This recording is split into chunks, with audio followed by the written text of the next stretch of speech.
Think about two people living 2000 years ago. The first is Marcus Aurelius. He is the emperor of Rome, literally the most powerful man on the planet. He has unlimited wealth, absolute status, and army commands. The second is Epictetus. He's a born slave.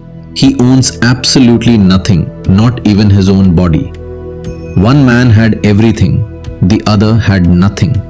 Yet, they both arrived at the exact same conclusion about human suffering. They realized we don't suffer because we lack money, status, or success. We suffer because we build our self-worth on things that can be taken away from us. When you look at modern life, it feels like a massive race. But it's not a race toward fulfillment, it's a race away from shame. Most people don't even realize they're running. We call it ambition. We call it the grind, discipline, or self-improvement. But Epictetus would look at our busy lives and ask one simple question. You say you're chasing success, but what are you actually afraid of? Because chasing a goal and running from a fear look exactly the same on the outside. Maybe it started when you were a kid. You learned that you only got attention when you got the best grades or when you won the game. Without realizing it, you absorbed a dangerous belief. I am only valuable when I succeed. Suddenly, achievement isn't just achievement anymore. It becomes proof. Proof that you matter. And that is a terrifyingly heavy burden for a career or a bank account to carry. This is why Epictetus is so fascinating. There's a famous story where his master was twisting his leg just to show off his power. Epictetus just looked at him and calmly said, "You're going to break it." The master kept twisting and the bone snapped. Epictetus just looked at him and said, "Did I not tell you?" The crazy part of that story isn't just that he stayed calm. It's what that calmness proves. Epictetus discovered a freedom that no master could touch.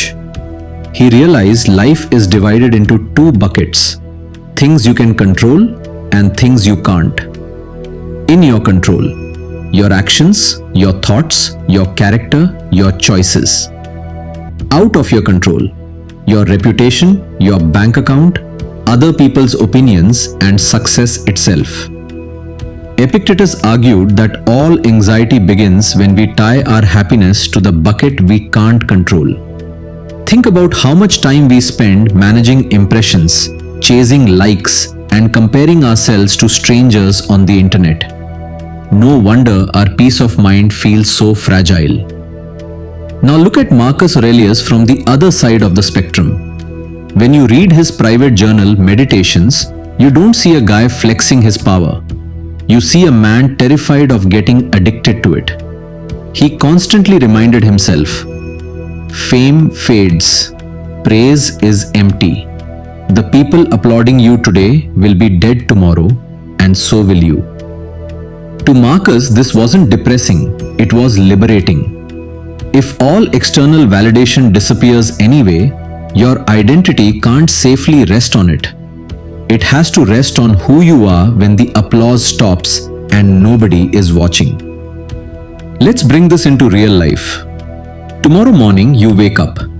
Before you even stretch, what's the first thing you do? You reach for your phone. What are you actually looking for? Information or reassurance? The Stoics believed we hate stillness because stillness forces us to face what distraction hides. Without the noise, the work, and the endless goals, you are left alone with yourself. And for a lot of us, that's the one person we are trying to escape. We stay busy because stopping means asking a terrifying question. What if I am already enough, exactly as I am right now? So let's close with a question inspired by Socrates. It's uncomfortable, but try to answer it honestly. If absolutely nobody was watching you, what would you actually want? If there was no audience to impress, no status to prove, and no parents or peers to make proud, what would you spend your time doing?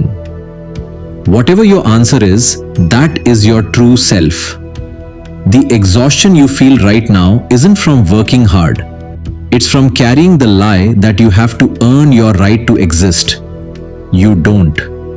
The race ends the exact moment you stop looking for your worth in places it was never meant to be found. You were never chasing success. You were just running from the fear that you weren't enough. Turn around, face it, and you'll realize there's nowhere left to run. Subscribe for a change and see you in our next meaningful video.